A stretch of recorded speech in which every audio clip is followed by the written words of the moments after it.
Hello प्यारे बच्चों, ये है हमारी वर्कशीट नंबर 1 जो हिंदी विषय की है। और हमारी हिंदी की किताब कविता हम पंछी उन्मुक्त गगन के पर आधारित है और हमें 10 सितंबर 2020 को करनी है। आप कक्षा 7 के सभी जो छात्र हैं बेटा, आप सबको ये करनी है और साथ साथ किताब से ये कविता आपको पढ़नी भी है। अब देखिए, विद्यार्थी सबसे पहले अपना नाम लिखेंगे। आप सभी बच्चे यहाँ अपना नाम लिखेंगे और यहाँ अपने अध्यापक का नाम लिखेंगे, कक्षा अध्यापक का, ताकि वो आसानी से समझ पाएँ। जब आप काम भेजें तो वो उसे पहचान सकें कि किस बच्चे ने किया है, और आपको अगर कोई त्रुटि है तो उसके बारे में भी आसानी से बता सकें कि कोई अगर कमी है तो आपको किस तरह से और अच्छा करना चाहिए। तो प्यारे बच्चों, कोविड-19 की इस विषम परिस्थिति में निश्चय ही आप कई प्रकार की कठिनाइयों और परेशानियों से जूझ रहे होंगे। आप अपने विद्यालय, अपने दोस्तों की कमी भी महसूस करते होंगे। लॉकडाउन की अवधि में आप घर में ही रहे होंगे। कैदी से बंधन में आप कैसा महसूस करते होंगे। हम पंछी उन्मुक्त गगन के कविता के माध्यम से हम इस अनुभव को जानने का प्रयत्न करेंगे। तो बेटा, अभी लॉकडाउन में क्या था, अभी भी हमें बच्चों को तो मना कर रखा है ना कि आप बाहर नहीं जाएंगे। हम कहीं ना कहीं पिंजरे की तरह बस अपने घर के अंदर बंद हैं। तो आपने भी यह सब महसूस किया होगा जो ये चिड़िया महसूस कर रही है। तो आइए देखिए चिड़िया ने क्या कहा। हम पंछी उन्मुक्त गगन के, कविता भाग 1, शिव मंगल सिंह सुमन। तो ये किसके द्वारा रचित है, कौन इसके कवि हैं?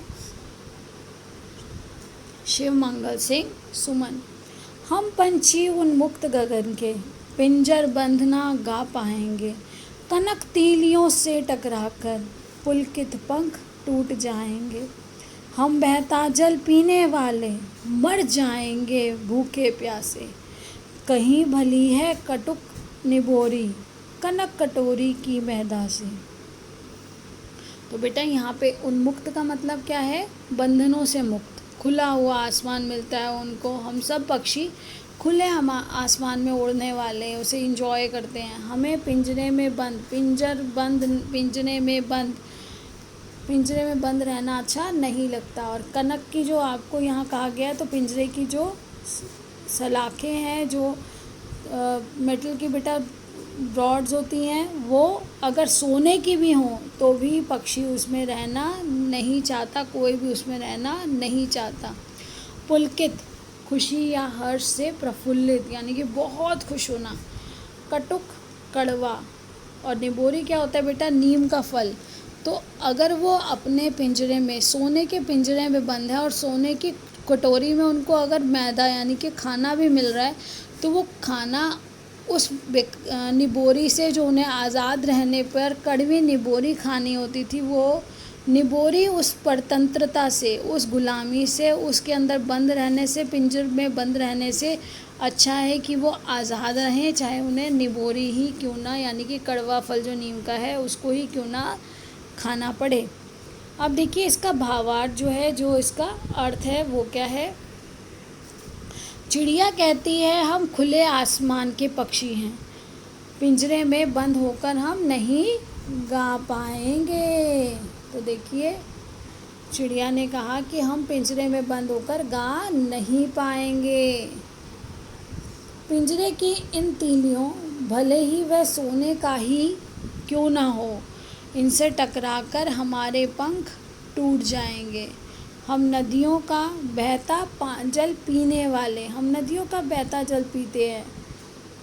हम तो भूखे प्यासे मर जाएंगे, हमें पिंजरे में रहना अच्छा नहीं लगेगा, हम तो भूखे प्यासे ही मर जाएंगे। हमारे लिए कड़वा नीम का फल सोने की कटोरी में रखे मैदा से भी ज़्यादा अच्छा है। तो बेटा, नीम का जो फल है वो निबोरी कड़वी होती है, लेकिन जो परतंत्रता और स्वतंत्रता में अंतर है। स्वतंत्र यानी कि हम आज़ाद हैं, और परतंत्र मतलब हम किसी के अधीन हैं। कोई ऐसा शासक है जो हमारे ऊपर राज कर रहा है। अब देखिए बेटा, अगला प्रश्न है, आइए जाने हमने क्या सीखा। पक्षी पिंजरे में क्यों नहीं रहना चाहते हैं? तो पक्षी क्यों नहीं रहना चाहते? सभी को आज़ादी पसंद है और यदि वे पिंजरे में बंद रहेंगे तो क्या होगा, वे खुश नहीं रह पाएंगे। फिर है कड़वा नीम का फल निबोरी को सोने की कटोरी में मैदा से अच्छा क्यों कहा गया है। बेटा जो मैदा है वो अगर परतंत्र रहकर है, आपको किसी ने आपको बंद कर रखा है और उस समय आपको अच्छे से अच्छा पकवान देगा तो वो पकवान भी आपका खाने का मन नहीं करेगा। क्या आपको लगता है कि पक्षी भी मनुष्य की तरह भावों को महसूस करते हैं? कैसे? तो हाँ, पक्षी भी भावों को महसूस करते हैं। जैसे किसी भी मनुष्य को परतंत्रता यानी कि गुलामी पसंद नहीं है, ऐसे ही पक्षियों को भी गुलामी पसंद नहीं है और वह आज़ाद रहना चाहते हैं।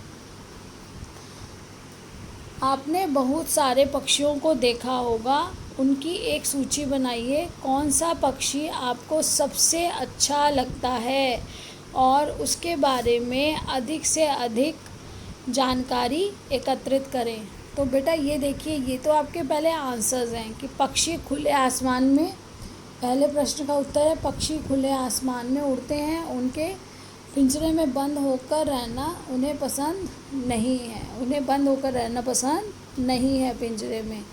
चिड़िया को आज़ादी पसंद है। चिड़िया को आज़ादी पसंद है और आज़ाद रहकर कड़वा नीम का फल निबोरी सोने की कटोरी में रखे मैदा से ज़्यादा अच्छी लगती है। क्यों? क्योंकि बेटा जो परतंत्रता है वो किसी को भी अच्छी नहीं लगती। अगर आपको एक कमरे में बंद करके आपको आपका फेवरेट पिज़्ज़ा, डोसा, बर्गर दे दिया जाए तो आपका वो फेवरेट फूड भी आपको खाने का मन नहीं करेगा, क्योंकि सभी जीवों को सबसे पहले उनकी आज़ादी प्यारी है। उसके बाद देखिए, पक्षी भी मनुष्य की तरह भावों को महसूस करते हैं, क्योंकि परतंत्रता किसी को भी अच्छी नहीं लगती। हाँ, मैं मानती हूँ कि पक्षी भी भावों को महसूस करते हैं, क्योंकि वह भी परतंत्रता पसंद नहीं करते। अब है प्रश्न नंबर 4, जो मैं आपको अभी पक्षियों का चार्ट दिखाऊंगी। और प्रश्न नंबर 5 है बेटा, मुझे कोयल बहुत अच्छी लगती है क्योंकि वह बहुत सुरीली आवाज़ में कूकती या गाती है और सबका मन मोह लेती है। अब देखिए, ये आपके लिए कुछ पक्षियों के नाम हैं, पक्षियों की पिक्चर्स है, ताकि आप देख के पहचान सकें। बेटा जिसकी भी बॉडी पे फेदर्स होते हैं, ये पंख होते हैं, वो सभी, और हॉलो बोन्स होती हैं जो उड़ सकते हैं, वो सभी पक्षी कहलाते हैं। तो यहाँ देखिए कबूतर जो आप आसानी से ढूंढ पाते हैं, चिकन यानी कि मुर्गा जो आप आसानी से देखते हैं। तो आप हिंदी की वर्कशीट है तो हिंदी में ही अपना पक्षी का नाम लिखेंगे। उल्लू,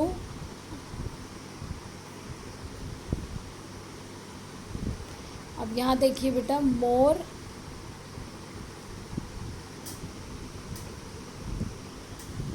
और फिर उसके बाद है ये तोता, कौवा, और ये देखिए उल्लू।